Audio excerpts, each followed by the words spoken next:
रविवार को रोटरी भवन बरेली में सिविल सोसाइटी बरेली का 8वां स्थापना दिवस भव्य रूप से मनाया गया। सर्वप्रथम कार्यक्रम की अध्यक्षता कर रहे शंभू दयाल वाजपेयी, मुख्य अतिथि डॉक्टर पवन अग्रवाल एवं सिविल सोसाइटी बरेली के संयोजक राज नारायण ने राष्ट्रपिता महात्मा गांधी, शहीद आजम भगत सिंह और संविधान पर सूत की माला पहनाकर व दीप प्रज्वलित कर कार्यक्रम का शुभारंभ किया।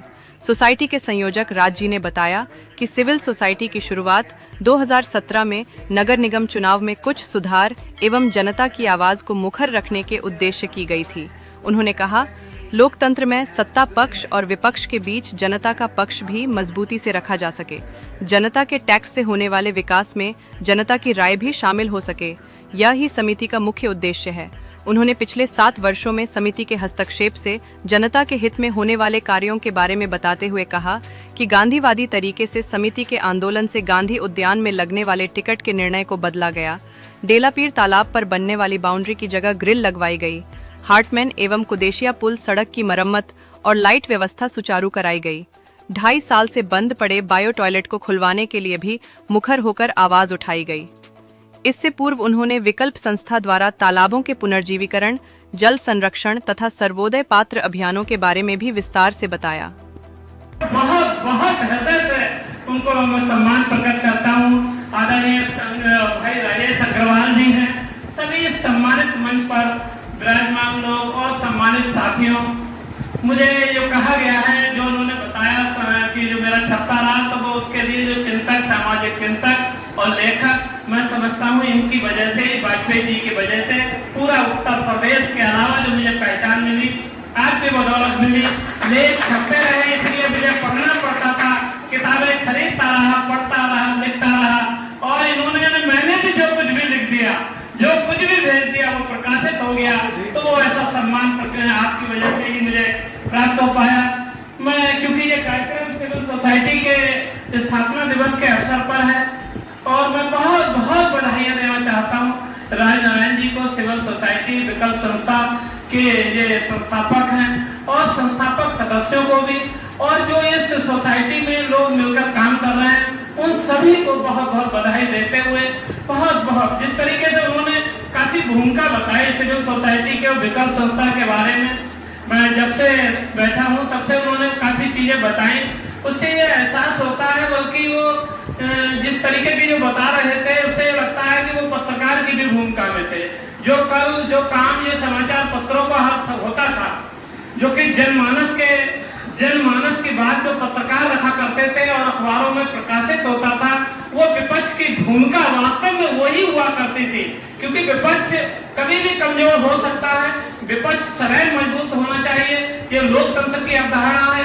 अगर कहीं जो शासक लोग हो तानाशाह हो जाएं और उनकी बात जो विपक्ष के लोगों की कहीं लोग संज्ञान न लें, तो ये काम अखबारों का हुआ करता था। वो मैं समझता हूँ उस तरीके की भूमिका अब रह नहीं गई है, और बहुत कम ऐसे लोग हैं जो चल रहा है। मैं ये, जैसे आपने बताया कि श्रमिकों के पक्ष में बड़े काम किए हैं सरकार ने, मैं नाम नहीं लूंगा, आपने नाम लिया था।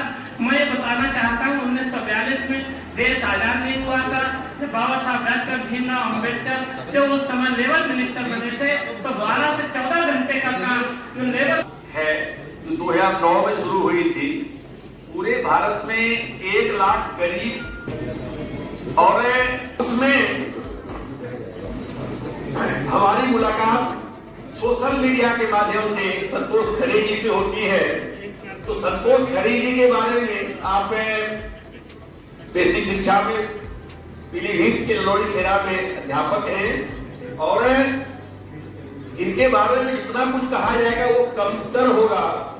मैं छात्रवृत्ति के बारे में पहले बता दूं, आपके सहयोग से आज के डेट में 13 लाख बच्चों के पढ़ाई लिखाई में पूरे उत्तर प्रदेश में बदलाव आ रहा है। उसके सूत्रधार में हमारे संतोष खरे जी हैं। असल में छात्रवृत्ति के साथ समस्या ये थी कि उसमें तमाम बाध्यताएं थी। हमारे सरकारी स्कूल के अध्यापक की बुराई मंच से भी हुई है। तो लापर 9 से लेकर के 12 तक के अध्ययन के लिए 1000 रुपया महीना मिला करता है। तमाम बच्चे हैं जो क्लास 8 के बाद पढ़ाई छोड़ देते हैं, तो उसके फार्म भरने की जो समस्याएं हैं, उसके बाद फिर तैयारी के लिए मोटिवेट करना, जागरूक करना, वो सब काम आप करते रहे। आपके विद्यालय में 700 से ज्यादा बच्चे आज पढ़ते हैं। लोग अपने लिए अवार्ड की व्यवस्था करवाते हैं। पहले आपने अपने 4 अध्यापकों को राष्ट्रीय और राज्य पुरस्कार दिलवाया और आपको अभी जो अभी कैंसर से भी उभर के आए हैं, राकेश सेठी जी हमारे बीच में, चाहूंगा वो आगे आ जाएं। उन्होंने 5 परिवारों में मतलब हमारे बीच श्री पंकज शर्मा जी हैं। प्रियंका चोपड़ा के बाद अगर बरेली का नाम कोई विदेशों तक ले जाना है तो हमारे पंकज शर्मा जी पर जोरदार तालियां होंगे। आपकी फोटोग्राफी की अभी अमेरिका में पुरस्कार मिला और एडमिशन आयोजन में शिक्षा क्षेत्र में उत्कृष्ट कार्य कर रहे मुरादाबाद के श्री मनोज कुमार बोस, पीलीभीत से राज्यपाल पुरस्कार प्राप्त शिक्षक संतोष खरे, शाहजहांपुर के शिक्षक जुबेर खान, जनता की आवाज को मुखर रूप से उठाने के लिए रामपुर गार्डन के पार्षद राजेश अग्रवाल, नेत्रदान के महान कार्य में लगे राकेश सेठी, 25 से अधिक ब्लड डोनेशन कैंप लगा चुके पंकज भट्टे, अंतर्राष्ट्रीय ख्याति प्राप्त फोटोग्राफर पंकज शर्मा, खेत मजदूरों के लिए काम कर रहे राजीव शांत, कर्मचारी नेता जितेंद्र मिश्रा, हॉकी कोच रविंद्र कुमार बाजपेयी, शिक्षक आशीष शर्मा, अशोक गुर्जर, रुचि शर्मा, राजेश्वरी मौर्य, मीना कुमारी, कृतिका अग्रवाल आदि को सम्मानित किया। कार्यक्रम में सुरेंद्र सोनकर, डॉक्टर मीनाक्षी चंद्रा, संजीव मल्होत्रा, विनोद जोशी, सुनील मानव, गजेंद्र पांडे, डॉक्टर प्रवेश कुमारी उपाध्याय, हरीश पटेल, राघवेंद्र ने भी अपने विचार व्यक्त किए। कार्यक्रम का संचालन डॉक्टर सुचित्रा डे ने किया।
डॉक्टर साहब को कहीं जाना है, मैं चाहूंगा कि डॉक्टर साहब को सब कह करके उसके बाद देखा। उससे पहले आपको भरोसा कर लें, फरीदपुर में सिविल सोसाइटी का एक मकसद है कि वो कोई एक नगरों में और महानगरों में बहुत सारी संस्थाएं होती हैं।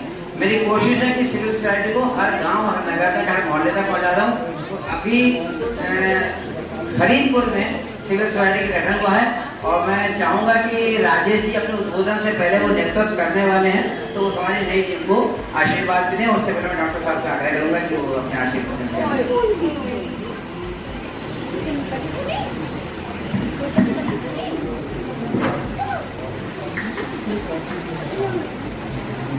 मंचासीन मेरे छोटे भाई श्री राजेश जी, विकल्प संस्था के सभी सम्मानित सदस्य, उपस्थित देवियों सज्जनों, आप सबका अभिनंदन करता हूं और सिविल सोसाइटी के स्थापना दिवस पे आप सब लोगों को बहुत बधाइयाँ, शुभकामनाएं।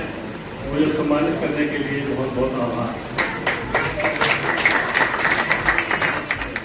विकल्प संस्था के और सिविल सोसाइटी के लोग राजनारायण जी के नेतृत्व प्रकाश जो आंदोलन हुआ, उसके बाद में अन्ना आंदोलन एक सबसे बड़ा आंदोलन था जिसने पूरे देश की एक विचारधारा को एक बिल्कुल परिवर्तित कर दिया। एक चिंगारी थी जो पूरे देश में फैल गई, एक दावानल की तरह से, जिसमें सबने, आपने, मैंने और सब लोगों ने बढ़ चढ़ के भाग किया और उसका अंत में एक बहुत बड़े परिवर्तन के रूप में एक उसका परिणाम सामने आया। हो सकता है कि मेरी आपकी विचारधारा में थोड़ा फर्क हो, लेकिन हमारा लक्ष्य एक ही है, मार्ग अलग अलग हो सकते हैं। तो मैं अपनी बात कहना चाहूँगा, ये जो परिवर्तन हुआ, बिना ये राजनीतिक मंच नहीं, ऐसी किसी पार्टी का नाम ना लेके मैं कहना चाहूँगा, ये परिवर्तन कुछ मामलों में बहुत सकारात्मक रहा, खास तौर से शीर्ष स्तर पर। और जो भी जने जाए जो बाहर हैं करिश्मा सबको पहले ऊपर लेकर के जाना है। और मैं चाहूंगा जो हमारी फरीदपुर की टीम आई है वो पूरी टीम आ जाए एक बार, उसके बाद हम अभी ऊपर चर्चा करेंगे। हम लोग आने में थोड़ा लेट हो गए। ये फरीदपुर में सिविल सोसाइटी फरीदपुर का गठन हुआ है। मीरगंज में भी सिविल सोसाइटी मीरगंज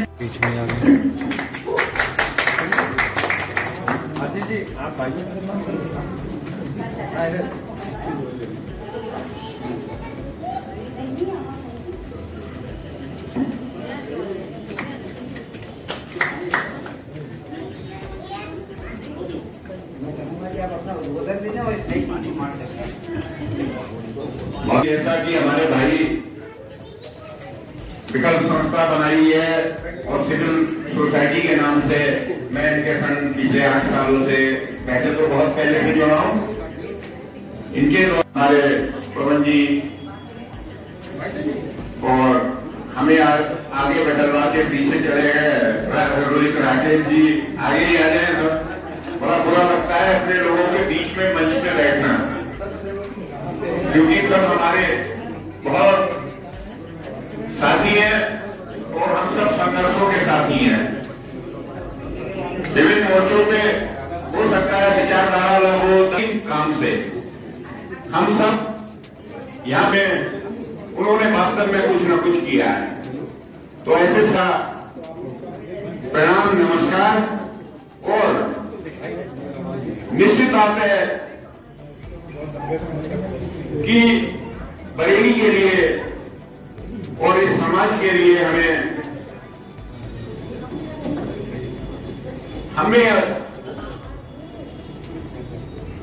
ऐसा नहीं कि हम जिस भीड़ में नहीं है उसके बारे में बात ना करें। हमें अपने समाज के हित के लिए एक पत्रकार हर व्यक्ति के अंदर होना चाहिए, एक पुलिस वाला हर व्यक्ति के अंदर होना चाहिए, एक डॉक्टर भी होना चाहिए। यदि किसी को कहीं आवश्यकता है तो हम उसको अस्पताल तक पहुंचाएं। लेकिन हम देखते हैं कि हर व्यक्ति अपने अपने क्षेत्र में ये कहता है ये मेरा काम नहीं है, ये समाज का काम है, हमें समाज का काम करना चाहिए। कुछ लोग मैं देखता हूं कि जब हम लोग ब्यूरोक्रेट से मिलते हैं या सरकारी कार्यालय में जाते हैं तो हमें काफी दिक्कतों का सामना उठाना पड़ता है। पिछले 30 साल से मैं नगर निगम में पार्षद हूं और कोशिश करता हूं जनता की आवाज उठाने के लिए।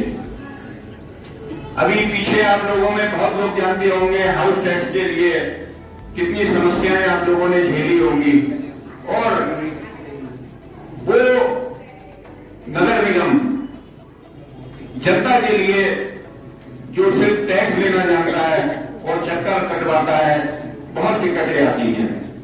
ऐसी मैं बरेली विकास प्राधिकरण में सदस्य हूं तो मैं देखता हूं कि एक व्यक्ति अगर अपना 100 गज का मकान बनवाता है तो उसे कितनी समस्याएं आती हैं। कहने का अभिप्राय ये है कि हम लोग उसके खिलाफ आवाज नहीं उठाते हैं। हम लोग सोचते हैं कि चलो जैसे भी हो ले देके, और कोई भी समस्या हो उसके लिए कम से कम इतना तो कर सकते हैं कि मुख्यमंत्री को मेल कर सकते हैं, एक लेटर लिख सकते हैं, शिकायत कर सकते हैं संबंधित विभाग की, संबंधित व्यक्ति की। यदि हम जागरूक होंगे और कार्रवाई भी होती है, ऐसा नहीं है।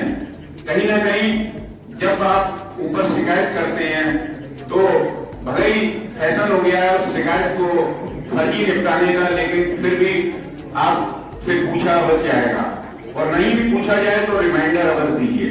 मैं देखता हूं सरकारी विभाग में लोग जाते हैं, वो कई चक्कर लगा लेते हैं लेकिन एक लेटर भी रिसीव करा के नहीं आते हैं। जब उनके लिए जाओ 7वें 8वें चक्कर वो लगा चुके हैं, 10 चक्कर लगा चुके हैं, लेकिन उनपे प्रूफ के तौर पे कोई रिसीविंग तक नहीं होती है। किसी भी विभाग में हमें जाना चाहिए तो हमें रिसीविंग अवश्य लेना चाहिए।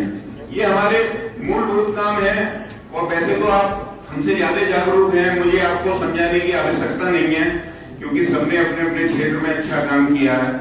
और राजनारायण जी जो हम लोगों के हीरो कह सकते हैं कि हर समय कुछ ना कुछ चीज करते हैं। इनके तालाब खुदाई में भी मुझे जाने का सौभाग्य मिला और इन्होंने जो एक अनाज का किया था उसमें भी।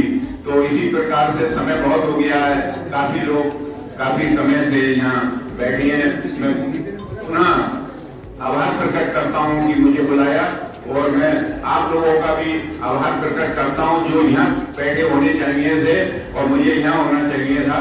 उसके लिए मैं माफी मांगते हुए सिविल सोसाइटी के फरीदपुर शाखा से मिस उज्मी ने बेबाक होकर लड़कियों की शिक्षा को लेकर आयोजन में आए सभी लोगों से सवाल पूछे और लड़कियों को शिक्षा क्यों देनी चाहिए उस पर खुलकर बोला और सभी लोगों की वाहवाही और तालियां लूटी।